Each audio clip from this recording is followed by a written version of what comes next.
தொடர்ந்து நாம சொல்றதுங்கன்னா, விஜய் அவர்களுடைய வருகை ஒரு புதிது கிடையாது. கிட்டத்தட்ட அது ஒரு ஆண்டு காலமாக பேசப்படக்கூடிய ஒரு விஷயம்.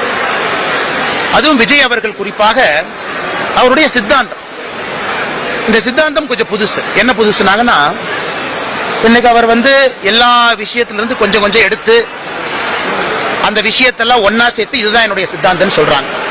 இது தமிழக மக்களுக்கு புதுசு. இங்க கொஞ்சம் அங்க கொஞ்சம், நான் பெரியாரை ஏத்துக்குவேன் ஆனா கடவுள் மறுப்பு கொள்கை ஏத்துக்க மாட்டேன், இது புதுசு.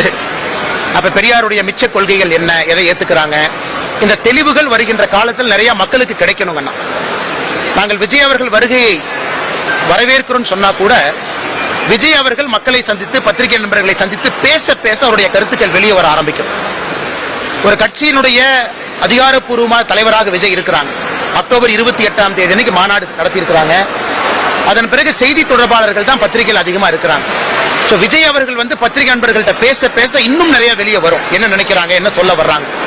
அன்னைக்குத்தான் உண்மையாலுமே ஒரு பத்திரிகை நண்பராக இருந்தாலும் சரி, தமிழக மக்களாக இருந்தாலும் சரி, ஒரு அரசியல் கட்சிக்கும் இருக்கக்கூடிய ஒற்றுமையும் சரி வேற்றுமையும் சரி பார்க்க முடியுங்கன்னா. அதனால் விஜய் அவர்கள் நிறைய பேசுவார்னு எதிர்பார்க்கிறோம், பேசணும். ஏன்னா ஒரு மேடையில் நான் மத்திய அரசுக்கு எதிர்ப்பு, பிஜேபிக்கு எதிர்ப்பு, திமுகவுக்கு எதிர்ப்பு, ஆனா இதற்கு ஆதரவு அது அரசியல்ல எந்த அளவுக்கு எவ்வளவு தூரம் அது போகும் அப்படின்னு எனக்கு தெரியாதுங்கண்ணா. அதனால் நிறைய அவர் பேசட்டும், அவருடைய கொள்கைகளை முன் வைக்கட்டும்.